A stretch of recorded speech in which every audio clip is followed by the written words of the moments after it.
आपको पता होगा, सामान्य सी बात है, हिंदी भाषा हमारे भारत की राजभाषा है, यानी कि राजकाज की भाषा है अनुच्छेद 343 के अनुसार। ठीक है।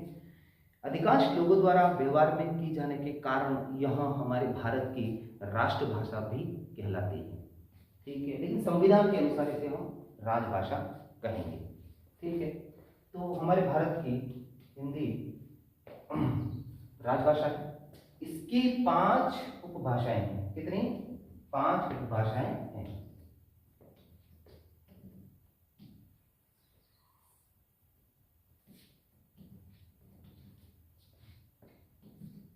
सबसे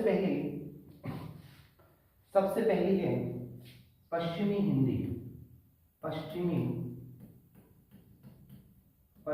हिंदी। ठीक है। दूसरी है पूर्वी हिंदी। तीसरी है राजस्थानी।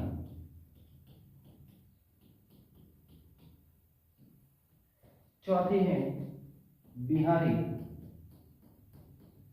और अंतिम है पहाड़ी हिंदी।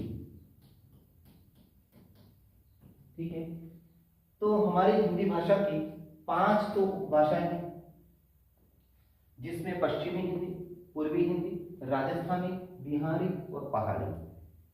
देखो याद करने से तो हो जाएगा। देखो एक तो पश्चिमी, दूसरी पूर्वी हो गई, और राजस्थानी, बिहारी, पहाड़ी। ठीक है, ये 5 हमारी उपभाषाएं हो गई। एक भाषा है जिसकी 5 उपभाषा। एक चीज आपको बता देना चाहता हूं मैं कि हिंदी जो है पूरे भारत में तो नहीं बोली जाती। भारत में यदि देखा जाए तो उत्तर भारत में सबसे ज्यादा हिंदी बोली जाती है। दक्षिण भारत के जो राज्य हैं वहां पर हिंदी नहीं के बराबर नाम मात्र बोली जाती है।